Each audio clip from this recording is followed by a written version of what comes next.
No tere, täna teeme siis väikse videotuuri Viimsis asuvast korterist. Et tegu on meil siis 3-toalise korteriga ja vaatame siis, millega tegu on. Et hetkel olen esikus, siit on siis nagu näete roheline välisuks ja selline avar, võiks öelda esikuruum, ma ei oskagi nagu sõnastada. Siin on siis kapp, kus on päris palju pinda asjade ja riiete hoiustamiseks. Ja vaatame siis korteri planeeringut. Et kõigepealt selline hästi avar elutuba rõduga. Rõdu on meil siis siin, näitan teile lähemalt. Ja vaatega siis maja taha. Et korter on iseenesest läbi maja planeeringuga. Kui te mõtlete, mis siia sisse jääb mööbli koha pealt, siis kõik on põhimõtteliselt läbi räägitav. Siin siis kööginurk, külmklapi pliidi ja ahjuga ning 2 eraldi magamistuba. Tulega põlema ja siin samuti taga on päris suur riidekapp. Vaade on meil siis siit teiselt poole maja. Spordihuvilistel on võimalik 24/7 vaadata jalgpalli.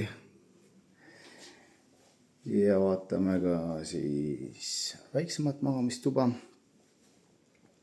See on meil selline korter iseenesest on väga hästi meil hoitud.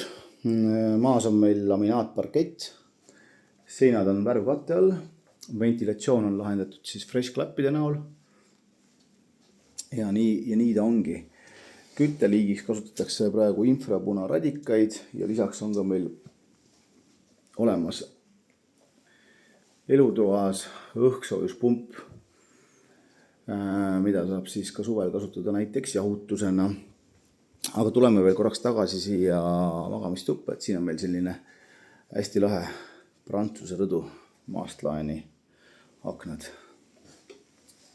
Ja siis siin ka piilume ka WC-sse vannituba ja WC on meil eraldi. Maja on meil ehitatud aastal 2001 ja vaatasin ka üle torustikud, et vesikanal on meil põhimõtteliselt, me ei saa öelda uus, aga väga heas korras ikkagi. Samuti on vahetatud meil, või mitte vahetatud, vaid elektrijuhtmestik on kaasajastatud. Näitan teile kohe kilpi.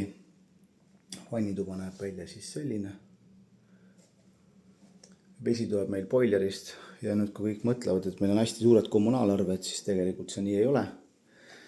Suviti on meil kommunaalarved, ütleme, sellise 100-120 euro ringis ja talvel kuskil 180–200.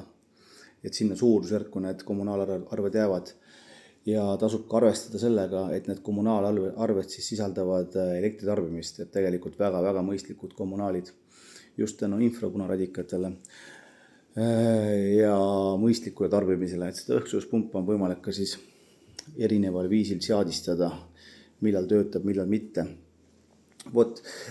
Parkimine on meil siis tasuta maja ees ja allkorrusel on ka panipaik asjade hoiustamiseks. Tunnete korteri vastu huvi, siis olge hea, võtke minuga ühendust. Aitäh vaatamast!